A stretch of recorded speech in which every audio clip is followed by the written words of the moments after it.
Chapter 1300. The old man smiled faintly.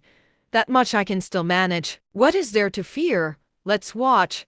Loya is an internal threat that must be eliminated today, Prince Bumi said coldly. The old man nodded silently, not saying a word. At that moment, Wilbur repeatedly threw himself into the green mist, only to be knocked away by Loya time and time again. The green mist rippled, and only Loya's maniacal laughter could be heard. His figure was already invisible. After being knocked away once again, Wilbur looked up at the sky. All the spiritual energy flames on his body disappeared, and then he raised his halberd. The blade of the halberd began to turn blurry as if it were made of virtual data. Following a loud shout, he raised the halberd and once again plunged into the green mist. Accompanied by a deafening roar, Wilbur's figure was violently thrown out. However, a powerful force completely dispersed the green mist. Loya's body had become even more grotesque and massive, and a gap had appeared in the serpent-shaped sword in his hand. Looking at Wilbur's fluctuating halberd,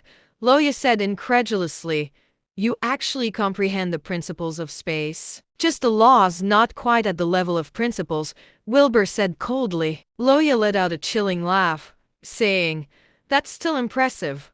However, you cannot stop my ascension and the arrival of the merciful Father." "Dream on. Do you really think you'll be able to ascend?"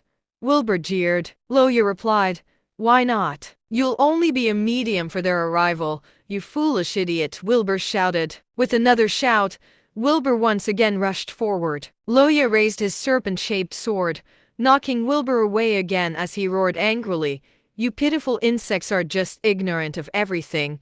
How dare you blaspheme the great merciful Father?" "Nonsense. He's just a sinister god who creates diseases. Do you think I'm as stupid as you?" Wilbur retorted. He charged at Loya once more, slashing his halberd down. The swirling blade caused the nearby space to seem to collapse. It displayed terrifying power. However, Loya's strength had reached a new level. His serpent-shaped sword was obviously no ordinary weapon either. It resisted Wilbur's attack. Looking at Loya's terrifying appearance, the people below finally understood who was on their side. They started to cheer for Wilbur and sought ways to escape. However, Loya's spiritual energy pressure completely restricted their movements. No matter how much they struggled, it was all in vain. Bailey watched the intense battle with a pale face.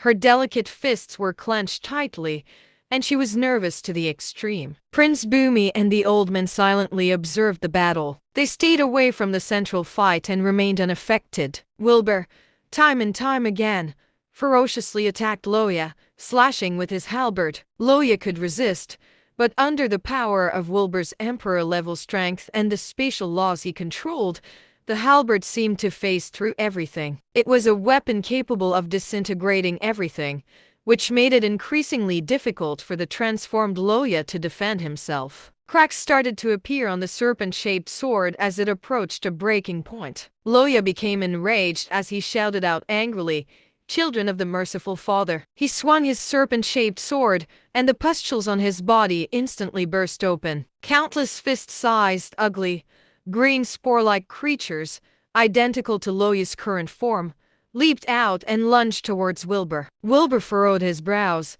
Those spores squeaked as they lunged at Wilbur. Before Wilbur could even react, they exploded in front of him.